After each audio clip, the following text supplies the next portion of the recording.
Assalamualaikum warahmatullahi wabarakatuh.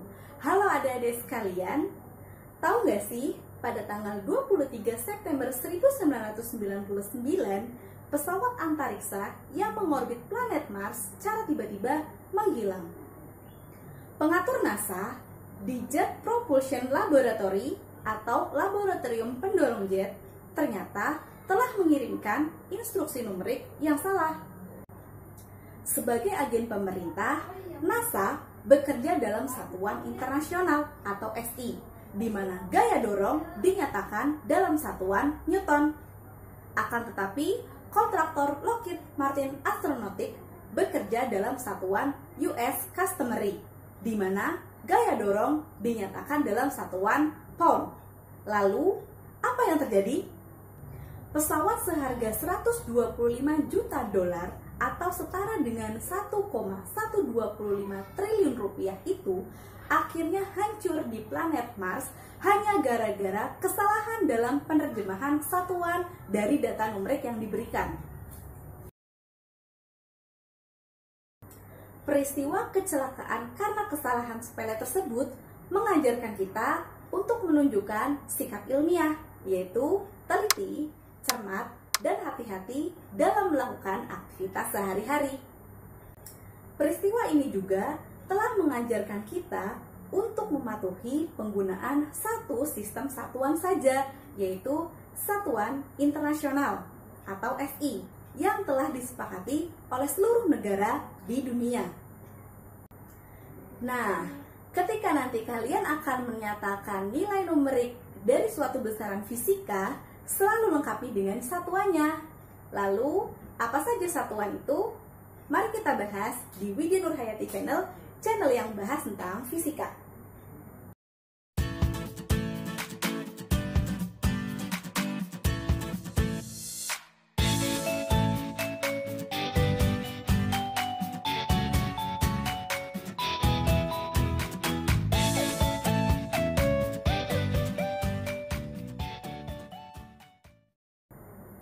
Di video kali ini, saya akan bahas tentang besaran, satuan, dimensi, dan pengukurannya. Besaran merupakan segala sesuatu yang dapat diukur, dihitung, dan dinyatakan dengan angka. Besaran-besaran yang paling dulu ditetapkan dalam satuan sistem internasional disebut sebagai besaran pokok. Dalam hal ini, saya hanya akan menyebutkan 3 kolom utama saja, yaitu besaran, satuan, dan dimensi. Dimensi dinyatakan dengan suatu lambang huruf tertentu dan dinyatakan dengan kurung persegi. Ada 7 besaran pokok.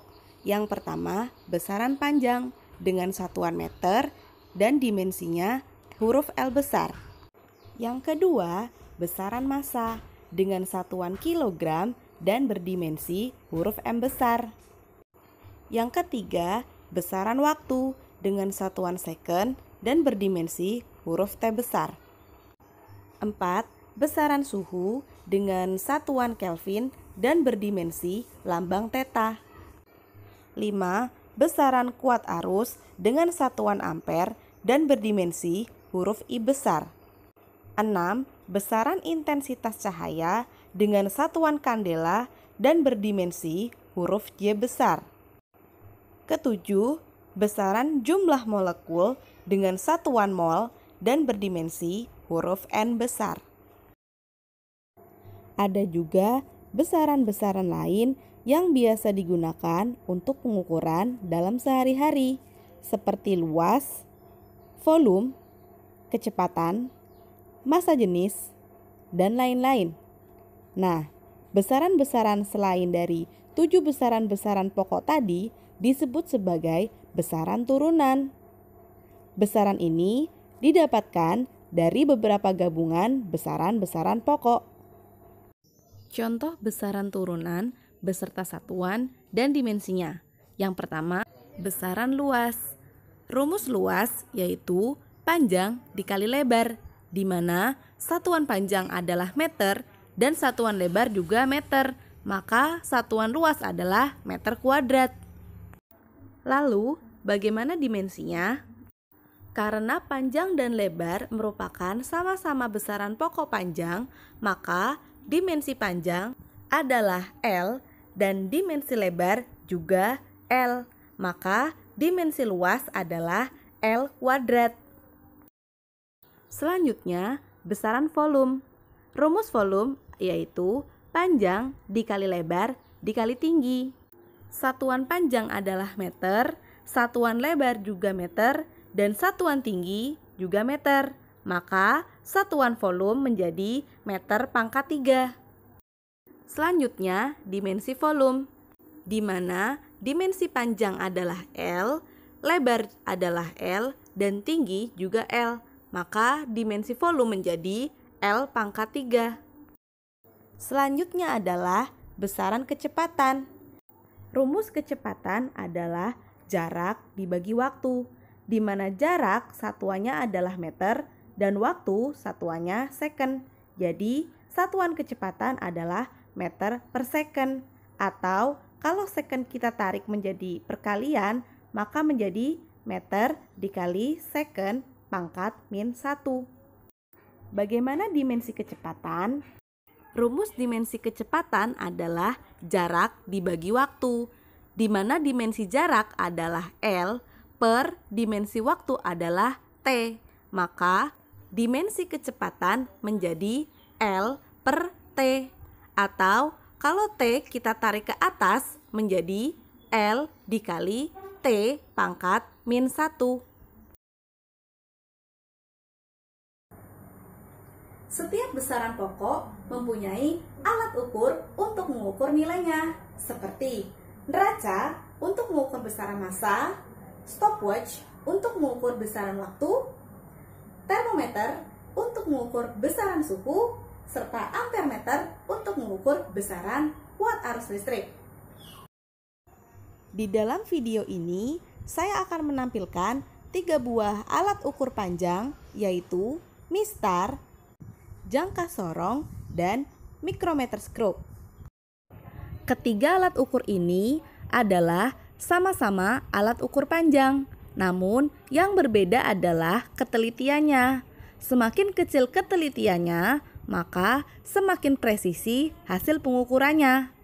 Mari kita coba ketiga alat berikut ini untuk mengukur tebal sebuah balok. Pertama, kita ukur dengan mistar. Mistar memiliki nilai skala terkecil atau NST sebesar 0,1 cm, sesuai dengan jarak garis terkecil yang terdapat pada skala mistar tersebut. Untuk tingkat ketelitiannya, mistar memiliki ketidakpastian hasil pengukuran sebesar setengah dari NST tersebut, yaitu setengah dikali 0,1 cm sama dengan 0,05 cm. Cara menggunakannya dengan menempatkan skala 0 pada mistar sejajar dengan salah satu ujung benda yang diukur. Lalu, perhatikan ujung benda yang lainnya. Kemudian, bacalah skala pada mistar tersebut yang sejajar dengan ujung benda. Untuk membaca hasil skala dengan benar, kalian harus melihatnya tegak lurus dengan tanda garis skalanya ya. Dari hasil pengukuran dengan menggunakan mistar, didapatkan tebal balok sebesar 1,9 cm. Selanjutnya, mari kita ukur balok tersebut dengan menggunakan jangka sorong. Jangka sorong terdiri atas rahang tetap dan rahang sorong yang dapat digeser-geser. Rahang tetap memiliki skala yang disebut sebagai skala utama dan memiliki nilai skala terkecil 0,1 cm. Sedangkan rahang sorong memiliki skala yang disebut sebagai skala nonius atau vernier yang memiliki nilai skala terkecil sebesar 0,01 cm. Jadi, untuk jangka sorong, nilai skala terkecilnya adalah 0,01 cm. dengan tingkat ketelitian sebesar setengah dari NST, yaitu setengah dikali 0,01 cm sama dengan 0,005 cm. Cara menggunakannya adalah dengan menempatkan benda di antara rahang tetap dan rahang sorong. Kemudian, baca hasil pengukuran dengan memperhatikan dua skala. Pertama, perhatikan garis skala utama yang berhimpitan atau dilalui angka 0 pada skala Nonius. Selanjutnya, ini disebut sebagai SU. Hasil pengukurannya adalah 1,9 cm. Kedua, perhatikan garis skala Nonius yang tepat berhimpit dengan angka di skala utama. Selanjutnya, ini disebut sebagai SN. Hasil pengukurannya adalah garis keempat. Kemudian, garis ini dikalikan dengan NST jangka sorong. Sehingga hasil SN menjadi 4 dikali 0,01 cm sama dengan 0,04 cm. Untuk membaca hasil pengukuran dengan menggunakan jangka sorong, jumlahkan SU dengan SN. Kemudian 1,9 cm ditambah 0,04 cm sama dengan 1,94 cm. Nah, di sini terlihat perbedaan hasil pengukuran dengan menggunakan mistar dan jangka sorong, di mana jangka sorong memiliki ketelitian lebih tinggi. Lalu, bagaimana dengan hasil pengukuran dengan menggunakan mikrometerskop? Mari kita lanjutkan pembahasan ini. Di dalam mikrometerskop terdapat pengunci, poros tetap, poros bergeser, silinder lingkaran dalam yang terdapat skala utama, dan juga selubung pada lingkaran luar yang terdapat skala Nonius. Skala utama pada mikrometerskop memiliki nilai skala terkecil 0,5 mm. Sedangkan nilai skala terkecil pada skala Nonius sebesar 0,01 mm. Maka dari itu, nilai skala untuk mikrometerskop adalah 0,01 mm atau sama dengan 0,001 cm. Dengan tingkat ketelitian sebesar setengah dari NST, yaitu setengah dikali 0,01 mm sama dengan 0,005 mm, sama dengan 0,0005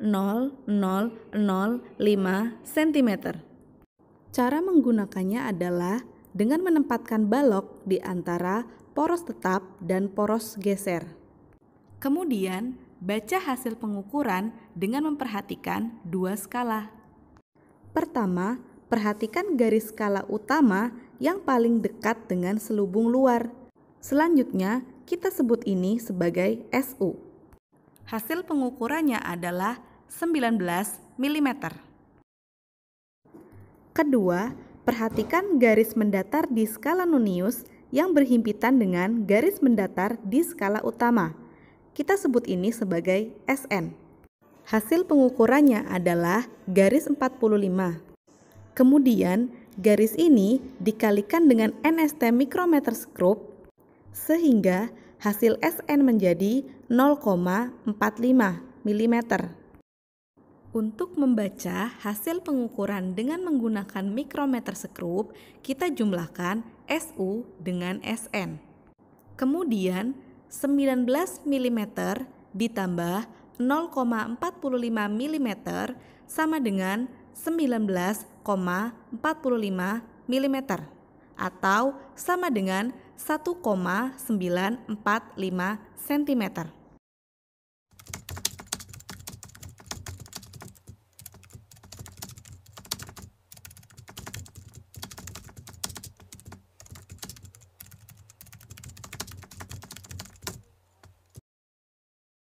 Nah, sudah dapat membedakan kan hasil pengukuran dengan mistar, jangka sorong, dan mikrometer sekrup, di mana ketelitian tertinggi terdapat pada alat ukur mikrometer sekrup. Nah, itu saja pembahasan di video kali ini. Semoga kalian dapat mengaplikasikannya di dalam pembelajaran fisika. Dan sampai bertemu di video selanjutnya. Dadah! Assalamualaikum warahmatullahi wabarakatuh.